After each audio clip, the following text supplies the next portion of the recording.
Alhamdulillahi Rabbil Alamin. Assalatu wassalamu ala ashrafil anbiya'i wal mursalin, Nabiyyina Muhammadin wa ala alihi wa sahbihi ajma'in. Rabbi syrah li sadri wa yassir li amri wahlul 'uqdatan min lisani yafqahu qawli, amma ba'd. Dengar kau suara ni? Tak apa ni. Hello, hello.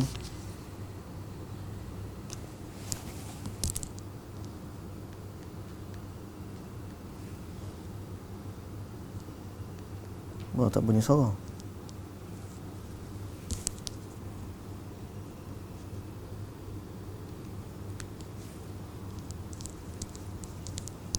Dengar suara. Hello, hello. Okey, okey. Alhamdulillah, baru dengar suara dia. Okey.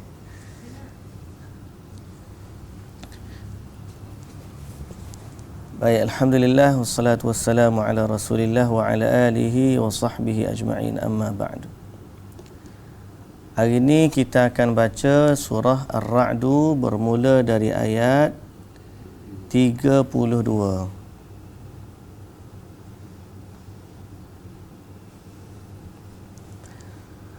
A'udzu billahi minasy syaithanir rajim.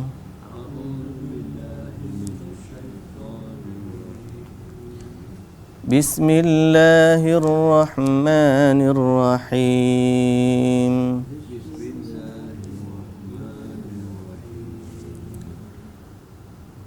وَلَقَدِ اسْتُهْزِئَ بِرُسُلٍ مِّن قَبْلِكَ فَأَمْلَيْتُ لِلَّذِينَ كَفَرُوا ثُمَّ أَخَذْتُهُمْ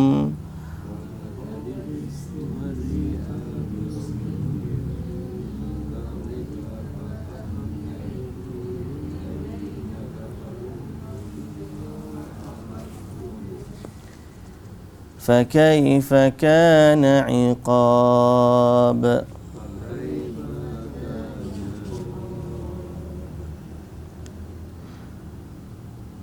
أَفَمَنْ هُوَ قَائِمٌ عَلَى كُلِّ نَفْسٍ بِمَا كَسَبَتْ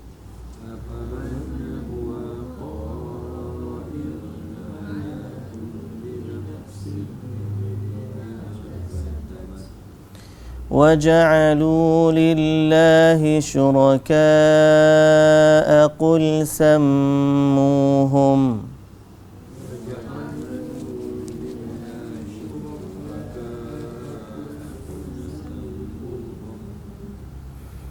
أَمْ تُنَبِّئُونَهُ بِمَا لَا يَعْلَمُ فِي الْأَرْضِ أَمْ بِظَاهِرٍ مِّنَ الْقَوْلِ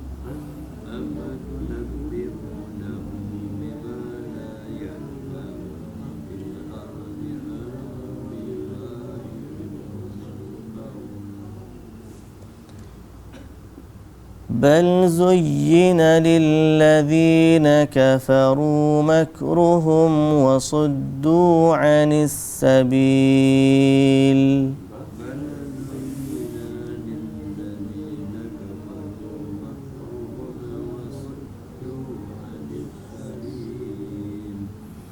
وَمَنْ يُضْلِلِ اللَّهُ فَمَا لَهُ مِنْ هَادٍ.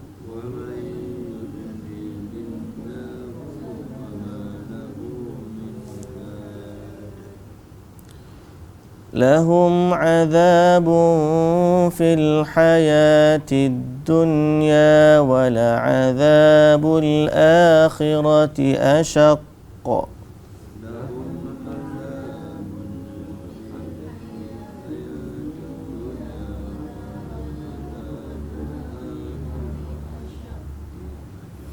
وما لهم من الله من واق.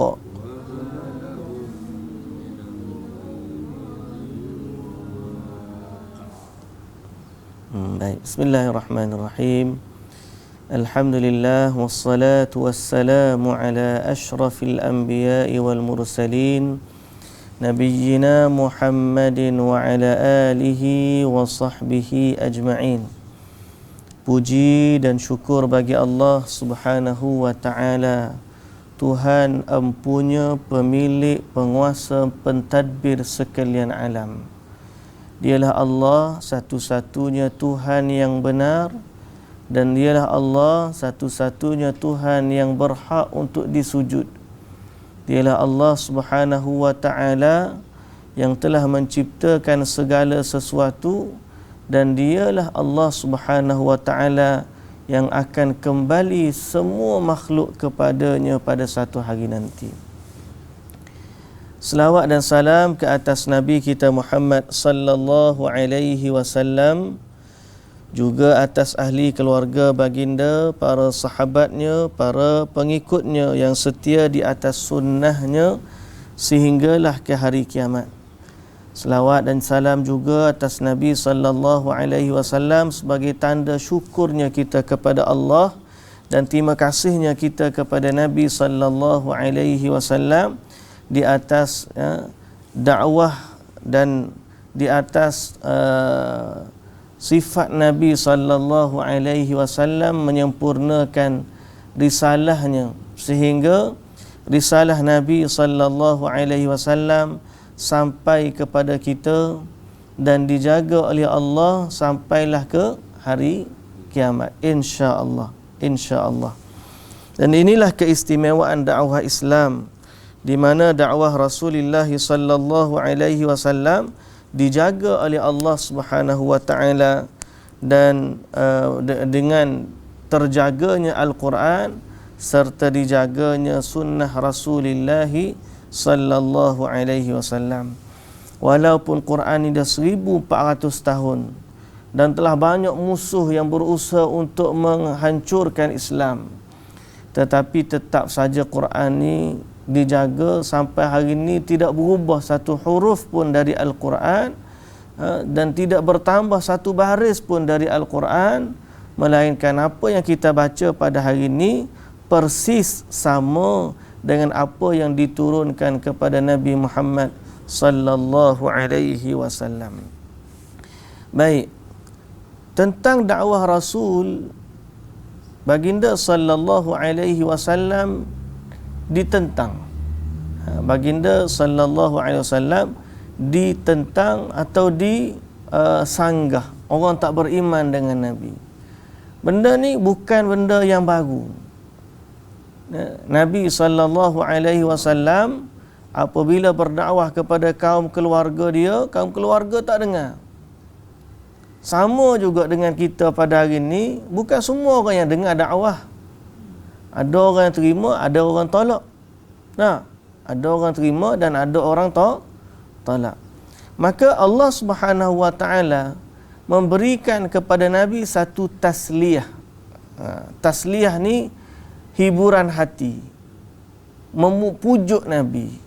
Kata Allah Subhanahu wa taala, "Wa laqad istuzi'a bi rusulin min qablika."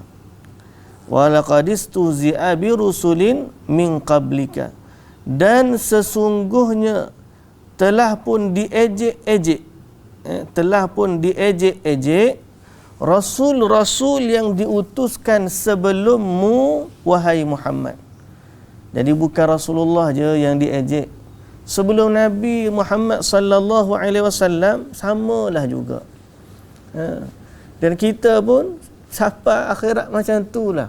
Orang yang sambung dakwah Rasul ni, dia akan terima apa yang Rasul terima. Yakinlah.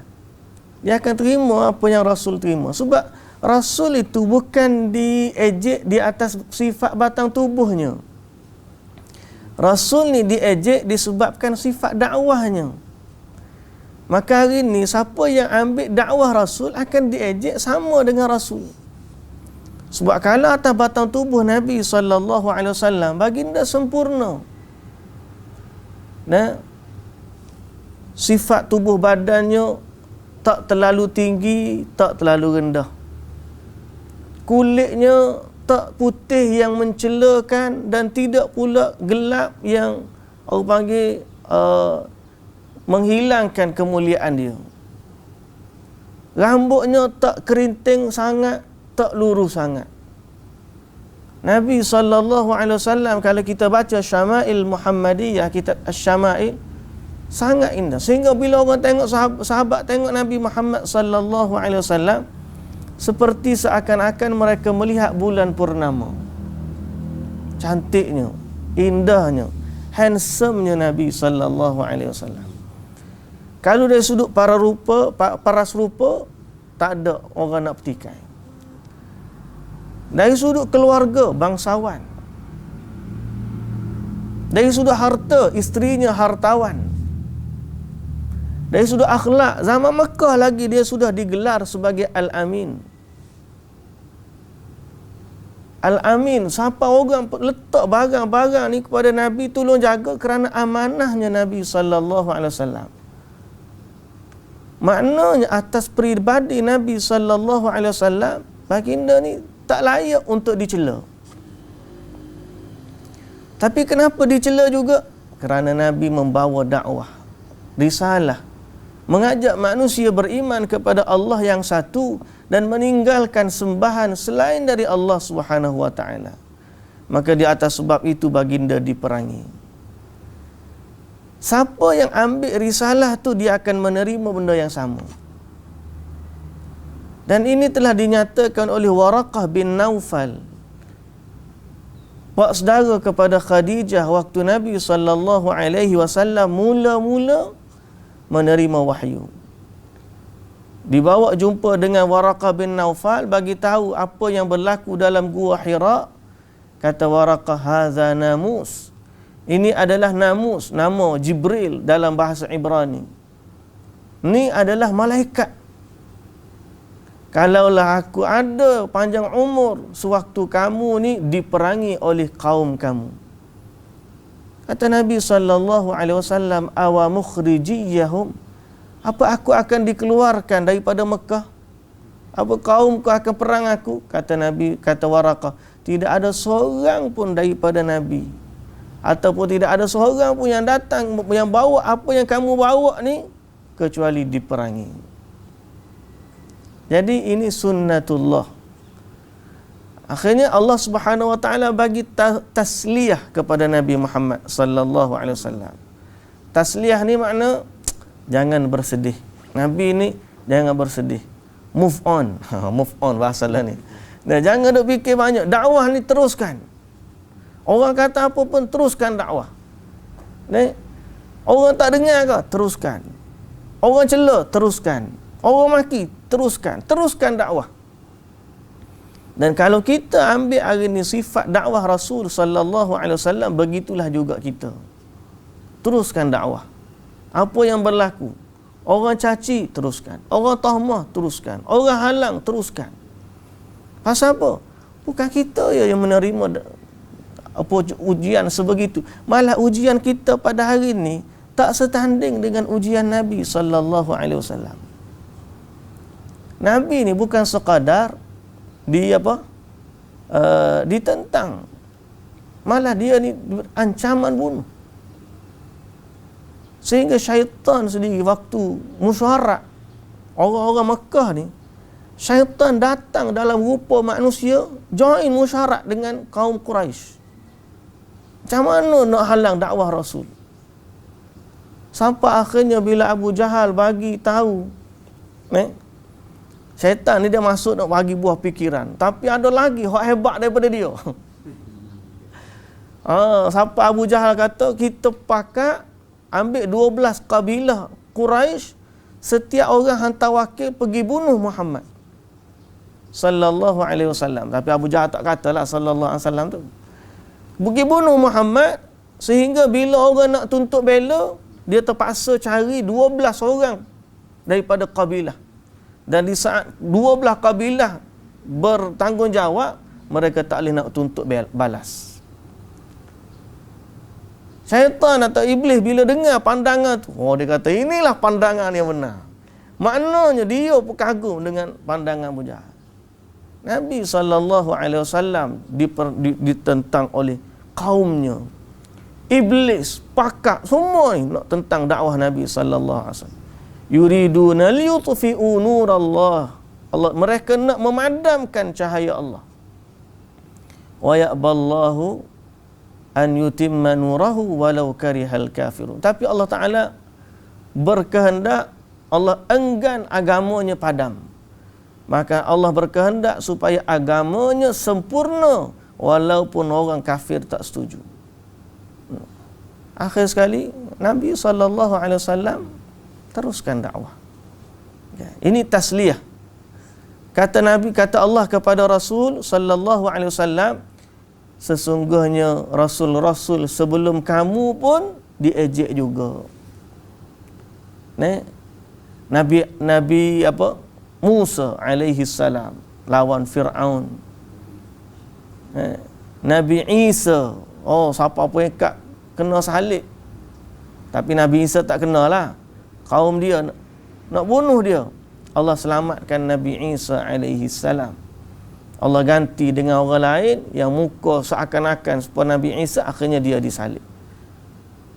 Nabi Ibrahim lawan dengan Namrud. Okay. Nabi Nuh dengan kaumnya. Nabi Hud dengan kaumnya. Nabi Saleh dengan kaumnya. Semua nabi-nabi menghadapi cabaran. Bukan cabaran sikit-sikit. Ada satu nabi, seorang je pengikut dia. Ada satu nabi, 2 orang pengikut. Nabi SAW sebut dalam hadis, diperlihatkan kepada aku umat-umat manusia. Jadi ada seorang, setiap nabi itu bawa umat dia. Ada nabi bawa seorang pengikut. Ada nabi bawa 2 orang pengikut. Betapa hebatnya cabaran dakwah Nabi. Kita ni alhamdulillah, kalau orang tengok online hari ni 94 dah, alhamdulillah. Nak banding kita zaman kita muda. Ada setengah-setengah tu kalau view dia online 1,000, 10,000, 100,000. Ada Nabi bawa sarang. Allahu Akbar. Jadi jangan kita bersedih hati andai kita ni diuji dengan orang-orang yang mencela, mencaci, maki dan sebagainya. Dalam dakwah, move on. Teruskan dakwah. Kita ajak manusia. Orang tak terima, ajak. Orang tak terima, ajak. Boleh jadi 10 kali, 20 kali. Saya ingat Syekh bin Baz ke dulu, ataupun Syekh Ibn Uthaymin, orang cerita ada satu kedai runcit tu jual rokok dekat Arab Saudi dulu. Kalau jual rokok ni kira memang salah. Cuma orang tu dia jual black market. Dia jual ke bawah ni. Zaman saya sempat zaman tu. Zaman lah ni pun boleh carilah. Tak terlalu payah. Zaman dulu lagi payah. Zaman dulu payah. Lah ni pun kira salah juga jual rokok di Saudi ni. Tapi tengok ngepoleh-poleh pun isap rokok lah ni. Allahul musta'an. Tapi nak sebut zaman dulu, dia jual rokok ni, Syekh dia tahu ada satu tempat ni jual rokok. Dia tulis surat bagi nasihat, berhenti hukum rokok macam ni, tolong berhenti rokok, carilah rezeki yang halal sebagainya. Dia tulis surat hantar. Orang tu tengok baca, tak apalah, bukan Syekh mari pun. Lepas tu siapa lagi surat? Siapa dia tulis surat berapa? Saya ingat 10 ataupun 20 kali hantar surat. Sampai orang tu malu. Aku malu dah. Selagi aku tak berhenti jual ni, Syekh ni dia tulis surat je kat aku. Akhir sekali dia kata dia berhenti. Dia pun berhenti daripada jual rokok. Nak sebutnya Masya Allah. Dakwah ni jangan sekali, jangan 2 kali. Teruskan. Seumur hidup kita nak ajar orang untuk kebaikan. Pasal apa? Itu kerja yang mulia. Itu kerja yang mulia. Baik. Jadi Rasul-Rasul dahulu diutuskan sebelummu telah diejek. Fa amlaitu lilladzina kafaru thumma akhadhtuhum. Lalu aku Aku di sini makna Rasul, makna Allah. Ni. Aku biarkan orang yang tidak percayakan Rasul itu ke suatu masa yang tertentu. Maknanya Allah tangguhkan. Orang kafir tu, waktu dia hina Nabi, tak kena azab. Allah tangguhkan. Sehingga satu masa tertentu. Sebelum sampai masa tu, tengok Allah kesiannya. Rasul diejek dia, orang tu duk bangga-bangga. Mana azabmu? Mana azab? Tak ada pun. Dia ejek Nabi, malah dia mencabar. Sehingga para sahabat zaman Nabi dulu tanya Nabi, mata Nasrullah, bila Allah nak tolong kita ni? Bila Allah nak tolong kita? Nabi bagi tahu dah Islam ni akan menang. Tapi sahabat kena uji Allahu Akbar. Bukan sekejap. Duk Mekah 13 tahun. Campur dengan Madinah sebelum pembukaan kota Mekah tahun 8 Hijrah, mana 8 tahun. 13 campur 8, 21 tahun. Sebelum pembukaan kota Mekah tu macam-macam diuji. 21 tahun dakwah Nabi sallallahu alaihi wasallam. Allahu Akbar. Jadi Allah tangguhkan mereka. Fa amlaitu lil ladzina kafaru. Takkan tak boleh kalau Nabi cakap je datang, kalau tak dengar datang bala terus. Boleh je, tapi 21 tahun tunggu menang. Pasal apa ni? Sebab ujian Allah. Allah nak bagi kepada manusia ujian. Orang kafir tu, dia tak rasa cash apa yang dia buat. Tak. Allah tangguhkan. Allah bagi lagi nikmat. Kan saya dah sebut ayat, fala tu'jibka amwaluhum wala auladuhum. Jangan kamu kagum dengan harta mereka, anak-anak pinak mereka. Innama yuridullahu liyu'adzibahum biha fil hayatid dunya wa tazhaqa anfusuhum wa hum kafirun. Allah berkehendak nak bagi azab kepada mereka di dunia sehingga mereka mati dalam keadaan kufur. Allah bagi. Jadi sebab tu kita ni dengan agama ni kena ada sikap minta petunjuk dengan Allah Subhanahu Wa Taala agar ditetapkan hati. Kadang-kadang berlaku sesuatu dalam hidup kita ni, Allah biar je. Allah biar je. Tengok mu nak buat macam mana. Kita nakal ke, kita baik ke? Allah Ta'ala sebut wahadainahun najdain. Kami tunjuk pada manusia dua jalan.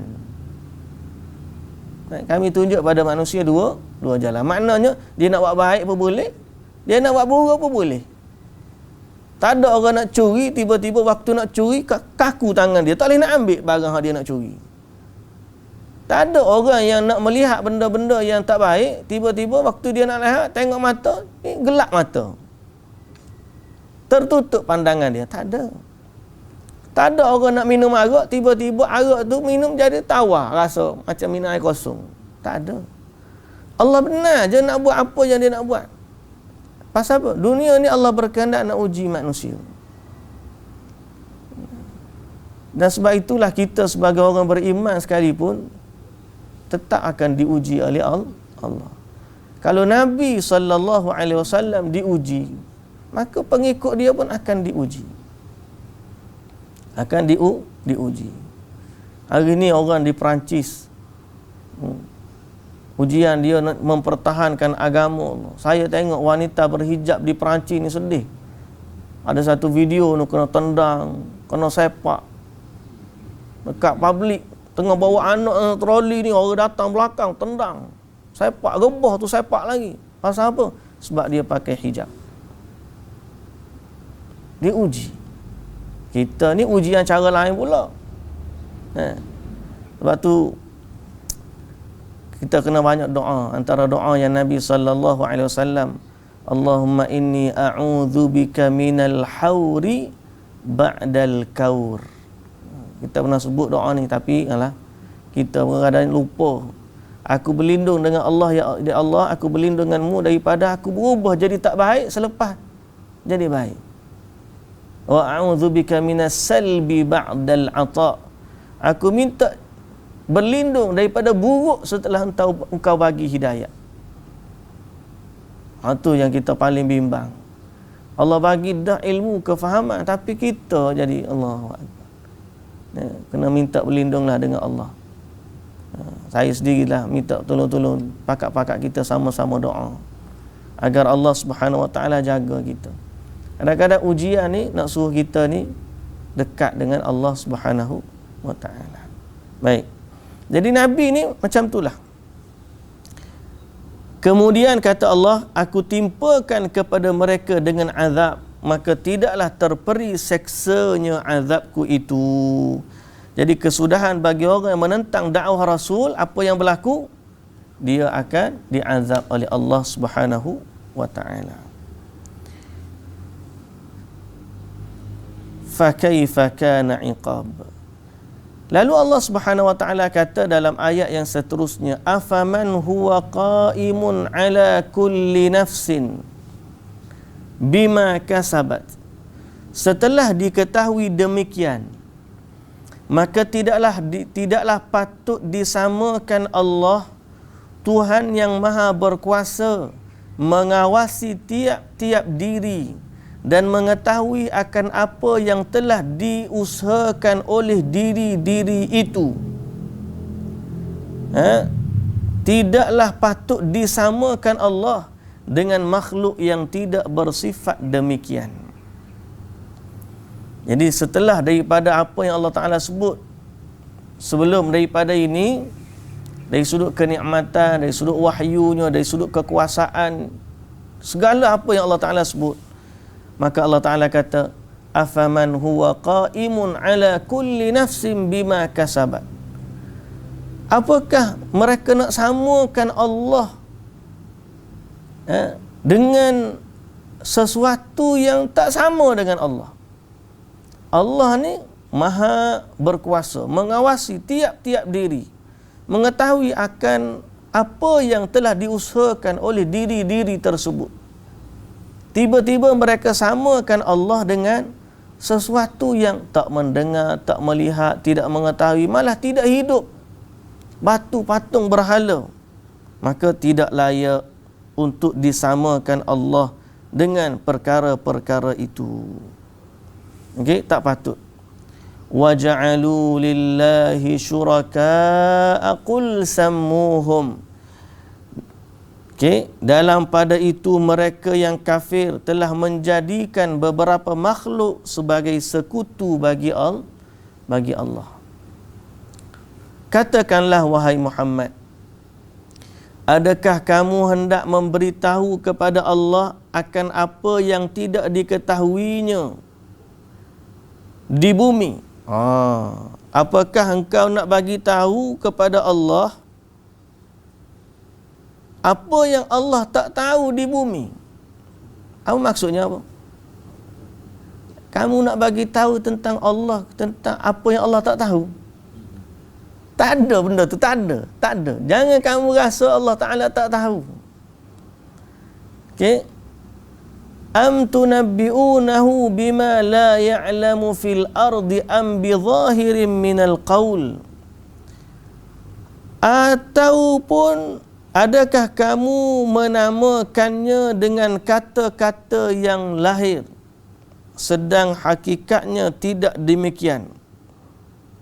Bidhannin minal qaul, qala ad-Dhahhak wa Qatadah, bibatilin minal qaul, ay innama abadtum hadhil asnam bidhannin minkum annaha tanfa'u wa tadur. Dalam tafsir disebut, apakah kamu nak bagi tahu bahawa bila kamu menamakannya dengan kata-kata yang lahir, disebut sini. Kata-kata yang lahir. Dalam tafsir disebut bibatilin, kata-kata yang batil, ataupun adakah kamu menamakannya dengan kata-kata yang batil? Disebut situ apa? Yang zahir. Zahir apa? Zahirnya kebatilan. Itu maksudnya. Yang zahir dari perkara batil. Apa yang batil? Bahawa mereka menyembah patung berhala itu dalam sangkaan patung berhala itu boleh memberikan manfaat ataupun mudarat. Okay? Bal zuyyina lilladzina kafaru makruhum. Dan orang kafir itu, okay, bahkan sebenarnya telah diperhiaskan oleh iblis bagi orang-orang yang kafir itu akan kekufuran dan tipu daya mereka terhadap Islam.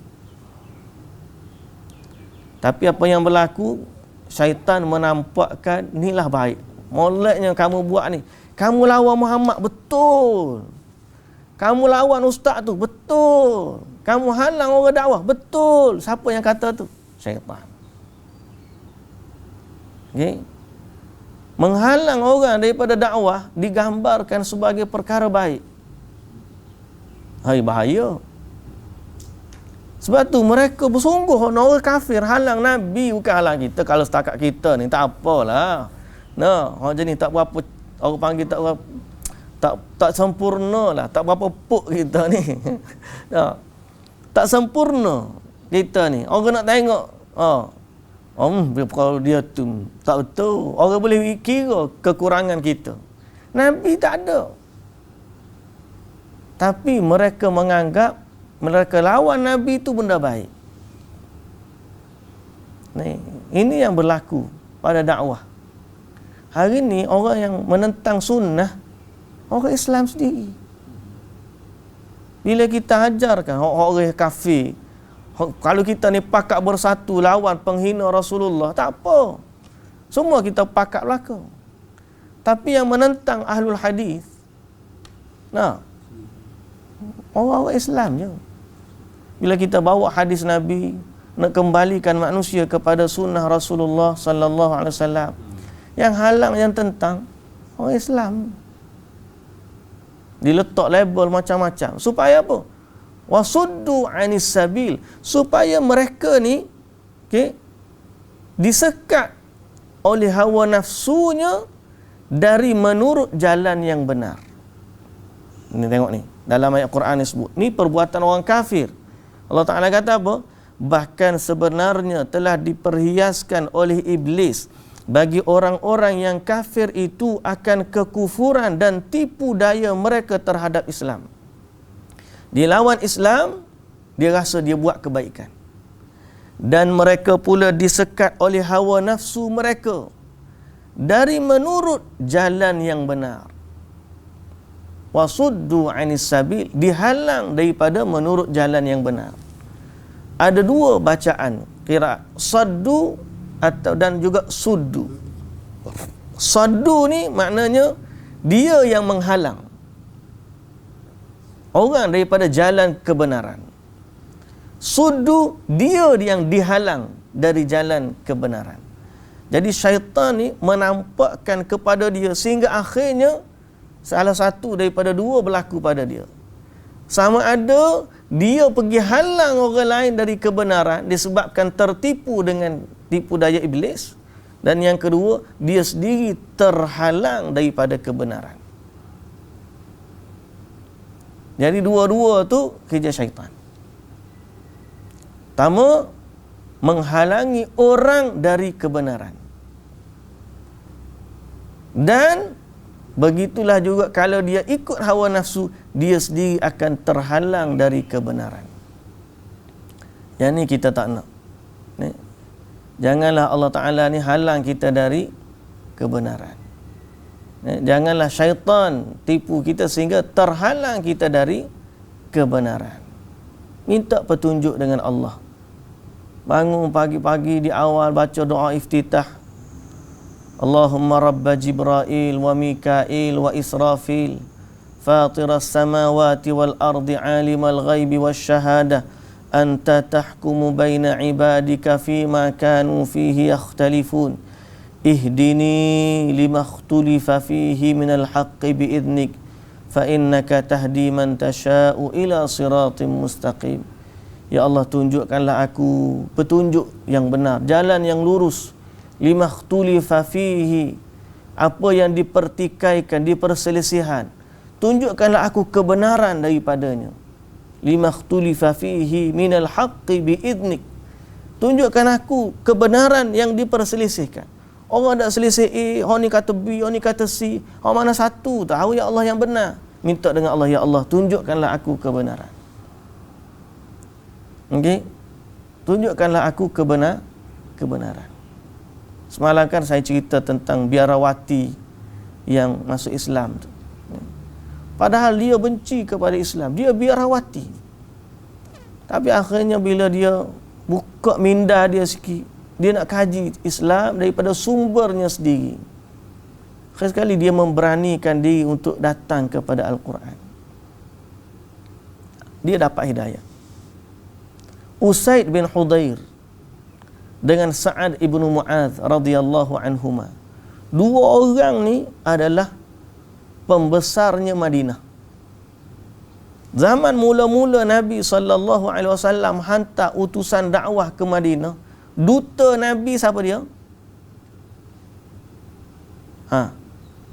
Duta Nabi SAW, Mus'ab bin Umair.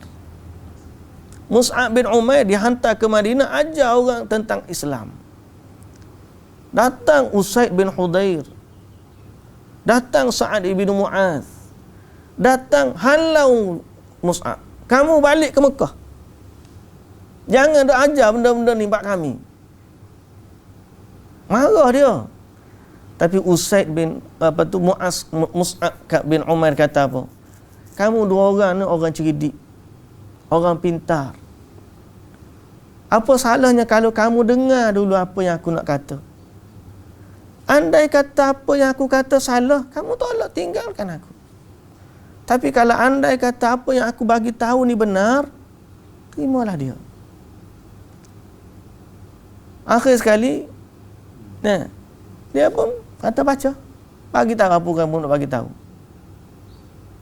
Masa tu yang pergi Sa'ad ibn Mu'adh. Usaid bin Hudayr duduk tunggu. Kalau tak silap saya, salah seorang lah.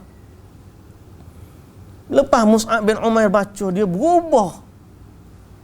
Sehingga dia kata tak apalah. Dia terima Mus'ab bin Umair. Dia balik kepada kawan dia. Kawan dia kata, dia datang kepadaku dengan wajah yang lain daripada dia pergi tadi. Pasal apa? Hatinya menerima kebenaran. Jadi jangan halang daripada dengar. Kita dengar Quran, kita dengar hadis. Orang-orang yang tidak beriman, mereka ni kena dengar Quran. Kita yang dah beriman pun senantiasa dengar Quran. Kan saya sebut semalam, biarawati tu cakap, Irene gapo nama dia, sama di Indonesia, bahasa Indonesia. Orang Kristian buat kajian, umat Islam yang faham Quran ni 2%-nya. 2% yang faham Quran, yang boleh bezakan Quran dengan syair. 2%. Saya pernah cerita ke tuan-tuan dulu, waktu hari 26 Disember 26 Disember kan, berlaku tsunami Aceh kan. Maka dia sebutlah 26 sekitar dulu kita pernah dapat mesej tu kan. 26 tu dapat gini-gini pula tu. Jadi dia marilah pokok ustaz ni share dalam grup ustaz. Telah datangnya ayat Quran juzuk yang ke-26, Allah Ta'ala berfirman, kami akan himpunkan antara lautan dan daratan gini cerita. Rupa-rupanya tsunami ni dah ada dalam Quran. Kita duk tengok juzuk 26 ni ayat mana tak jumpa ni. Tanya dalam grup tu ayat mana ni tadi. Tak ada orang bagi tahu, tak ada orang jawab. Grup ustaz ni WhatsApp pokok ustaz ni. Bukan ustaz alumni Madinah lah. Ni ustaz lah, ustaz grup ustaz. Memang pengkuliah ni. Dia ada grup ni, siapa yang kosong gini. Saya tanya dalam tu, juzuk 26 mana ni? Tak ada orang jawab. Saya pun tak tahu. Pasal tak banyak dengar. Kita pun tanya Syekh Google lah. Sebab kalau Quran tu kita boleh bayang dah ayat mana surah ke apa. Tak ada ni. Tanya Syekh Google. Google rupanya dalam Injil vers bahasa Indonesia. Jadi orang Islam tak boleh nak beza mana Quran, mana bukan Quran. Ajaib. Jadi sebab tu kita kata jangan halang diri kita daripada dakwah. Orang ajak dengar, orang panggil pergi. Ada majlis ilmu hadir. Ada majlis Quran, jangan halang diri kita. Pasal apa? Sifat menghalangi diri daripada dakwah adalah sebenarnya talbis iblis, tipu daya iblis. Semalam kita baca kitab Talbis Iblis, ada kuliah. Talbis iblis terhadap ahli tasawuf, ahli sufi. Kata Ibnul Jauzi, asal orang sufi ni baik, asal dia baik. Niat dia baik, niat dia nak menjaga akhlak, nak meninggalkan dunia.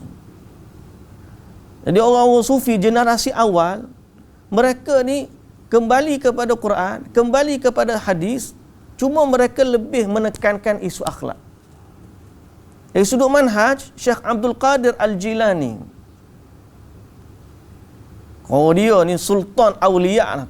Abdul Qadir Jilani ni kalau kira dia lah wali tinggi sekali lah. Kalau orang sebut Syekh Abdul Qadir Jilani kat dia lah wali. Tapi kalau kita tengok akidah dia akidah ahli sunnah wal jamaah yang kata Allah ni di langit, Allah bersemayam di arash, Ar-Rahmanu 'alal 'arsy istawa. Padahal dia ni sufi. Orang sufi kata dia lah itu. Pasal apa? Generasi pertama ahli sufi, mereka kembali kepada Quran dan juga As-Sunnah. Ibnul Jauzi kata tapi syaitan tipu mereka. Macam mana cara syaitan tipu?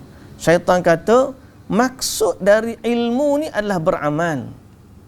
Jadi selama kamu beramal, kamu skip jalan ilmu pun tak apa. Tak. Dia pun dia nampakkan, ustaz tu ngaji dia tinggi, amalan aku lagi hebat daripada dia. Akhir sekali dia tinggalkan ilmu. Dia tak tahu bahawa ilmu ni adalah sebaik-baik amal. Nabi kata khairukum man ta'allama al-Quran wa 'allamah. Sebaik-baik kamu belajar Quran, mengajar Quran.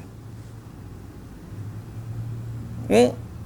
Duduk semayang berpuluh rakaat dengan duduk dalam majlis ilmu, berfikir tentang Allah, baca Quran, baca hadis, itu lebih baik. Kenapa? Ilmu adalah penyuluh, pemandu. Akhir sekali dia kata, Ibn Jauzi sebut, orang sufi ni bila dia dihalang daripada ilmu, mulalah dia beramal dengan benda-benda yang tak betul. Dan bila orang datang hadis palsu, dia terima. Pasal dia tak tahu, tak boleh nak beza antara benar ataupun palsu. Sebab tu banyak kitab-kitab mereka dipenuhi dengan hadis-hadis palsu. Dia tak ada ilmu. Malah pelik sekali hari ni, bila dah tahu palsu, defend juga palsu tu. Nah, dah tahu dah palsu, defend lagi palsu. Ini ujian. Jangan sampai kita terhalang daripada agama Allah atau cahaya ilmu dari Rasulullah sallallahu alaihi wasallam. Jadi Allah Taala sebut dalam Quran ni, dengan sebab tipu daya iblis, akhirnya orang itu menjadi kufur dan terhalang daripada jalan Allah. Dan ingatlah, okey, sesiapa yang disesatkan oleh Allah dengan pilihannya yang salah, maka tidak ada sesiapa pun yang dapat memberi hidayah petunjuk kepadanya. Siapa yang Allah Ta'ala sesatkan, tak ada orang yang dapat bagi petunjuk. Semoga Allah jaga iman dan hati kita. Kemudian ayat yang terakhir, lahum azabun fil hayatid dunya wa fama lahum min had, lahum azabun fil hayatid dunya wal azabul akhirati asyaq lalu orang-orang yang kufur, menolak dakwah Rasul, menolak dakwah Rasul, lahum azabun fil hayatid dunya, bagi mereka azab di dunia. Bagi mereka azab di dunia. Apa yang berlaku terhadap orang-orang yang menentang Rasul dulu? Habis. Fir'aun binasa, Namrud binasa, kaum Thamud binasa, kaum Ad binasa, kaum Nabi Lut binasa. Semua orang lawan Rasul binasa. Lahum azabun fil hayatid dunya. Okay? Wala azabul akhirati asyaq. Bahkan sesungguhnya azab hari akhirat lebih menyeksakan lagi. Jadi kita ni sebagai orang beriman kepada Allah, mintalah dengan Allah, janganlah Allah tarik keimanan daripada kita. Iman ni adalah sesuatu yang sangat bernilai dan sangat berharga. Dialah nikmat yang paling besar yang Allah Ta'ala kurniakan kepada hamba-Nya. Lebih besar daripada dunia dan segala isinya. Iman yang ada tu adalah nikmat yang paling besar. Kita syukur kepada Allah, ya Allah, alhamdulillahilladzi hadana lihadza. Alhamdulillah Allah bagi kepada kita hidayah. Alhamdulillah Allah bagi kepada kita boleh baca Quran. Pagi tadi saya sempat dengar petikan kuliah daripada Syekh Al-Kamali kakak. Di Maghribi, daripada Maghribi, cerita bab doa a'udzubika minal hauri ba'dal kaur. Dia kata antara sebab orang tu Allah tarik nikmat hidayah, tarik nikmat. Dulu dia bagus, kemudian tiba-tiba dia malah. Dulu dia beriman, tiba-tiba dia kufur. Dulu dia rajin baca Quran, tiba-tiba ni main telefon. Antara sebab dia kata apa? Saya baca tu pagi tadi duk mikir, Allah Akbar, kita lah tu. Bukan orang lain nak kata kita lah tu. Antara sebab apa dia kata? Antara sebab Allah tarik nikmat, selain daripada kita kufur dengan apa, kufur nikmat lah, kalau kata kufur, tak syukur dengan apa yang Allah Ta'ala, adalah kadang-kadang disebabkan kita menyandarkan nikmat tu kepada kita. Oh, aku baik ni bukan sebab orang lain, sebab aku baik. Kita rasa kita ni bagus sebab kita baca Quran semua. Kita rasa kita bagus sebab kita ni buat baik begitu. Kita rasa kita bagus sebab buat baik gini. Kita rasa kita buat baik tu sebab kita. Padahal tak ada kebaikan pun pada kita melainkan dari Allah. Setiap kali kita buat baik, kita kena kata alhamdulillah. Kita boleh sedekah, alhamdulillah, terima kasih ya Allah aku boleh sedekah. Pasal apa? Kalau Allah tak bagi rezeki kepada kita, kita tak akan dapat sedekah. Kita boleh baca Quran ni, Allah bagi hidayah, alhamdulillah ya Allah engkau bagi hidayah kepada aku boleh baca Quran. Kita dapat belajar tinggi-tinggi, alhamdulillah, terima kasih ya Allah. Kita diberi kefahaman dengan agama. Kita diberi kefahaman dengan sunnah Nabi. Alhamdulillah ya Allah engkau bagi aku faham. Banyak lagi orang tak faham. Kita kata alhamdulillah. Jangan kita sombong dengan nikmat yang kita ada. Bila kita menyandarkan nikmat tu pada kita, kita tengok orang yang jahil, oh dia jahil, aku tak. Tak boleh. Kita mesti tengok orang yang belum lagi menerima hidayah dengan pandangan rahmat. Ya Allah bagilah hidayah kepada dia. Ya Allah bagilah petunjuk kepada dia. Doakan mereka. Kita bimbang apa? Bila kita rasa nikmat tu duduk pada kita, dengan sebab kita, Allah tarik nikmat tu. Ni, jangan begitu. Semoga Allah Subhanahu Wa Taala menjaga diri kita daripada azab api neraka, dan Allah menjaga nikmat yang Allah Taala bagi kepada kita. A'udzubillahi minal hauri ba'dal kaur. Ya Allah, aku berlindung daripada tergelincir setelah daripada engkau bagi petunjuk. A'udzubika minas salbi ba'dal ata. Aku minta berlindung daripada as-salbi, ni sebut keburukan, ba'dal ata, setelah engkau beri kebaikan. Memang ayat ni kita baca tentang orang kafir yang lawan Tuhan, tapi isunya ialah mereka terhalang daripada kebenaran. Jadi orang Islam pun kalau mereka ada sifat yang sama, habis. Tidak ada jaminan keselamatan daripada kita untuk mati dalam keimanan, melainkan kita yang kena minta dengan Allah dan kita jaga iman kita sampailah akhir hayat kita. Semoga Allah Subhanahu Wa Taala mematikan kita dalam keimanan dan menjaga amal ibadat kita, dan Allah menerima daripada kita semua yang kita lakukan, serta Allah mengganjarinya dengan kebaikan. Insya-Allah besok kita sambung ayat berkenaan dengan balasan bagi orang-orang yang beriman. Insya-Allah itu balasan syurga. Wallahu ta'ala alam. Subhanakallahumma wa bihamdika asyhadu an la ilaha illa anta astaghfiruka wa atubu ilaik. Aqulu qawli hadza wa astaghfirullahal azim li wa lakum. Wassalamu alaikum warahmatullahi wabarakatuh.